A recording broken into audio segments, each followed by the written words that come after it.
కొంతమంది మాట్లాడుతున్నారు ఆనవాళ్లు జరిపేస్తామని. ఆనవాళ్లు జరిపేస్తాం కేసీఆర్ అని మాట్లాడుతున్నారు. కేసీఆర్ గారి జన్మదిన సందర్భంగా నేను చెప్తా ఉన్నాను, తెలంగాణనే కేసీఆర్ ఆనవాళ్లు కదా, తెలంగాణనే కేసీఆర్ ఆనవాళ్లు కదా, తెలంగాణ రాష్ట్రమే కేసీఆర్ ఆనవాళ్లు కదా, దాన్ని ఎట్లా జరిపేస్తావురా సన్నాసి.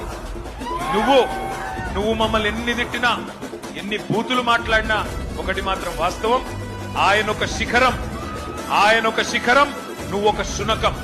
ఆయన ఒక శిఖరం, నువ్వు ఒక శునకం. నీ స్థాయి గదే, నీ బతుకు గదే.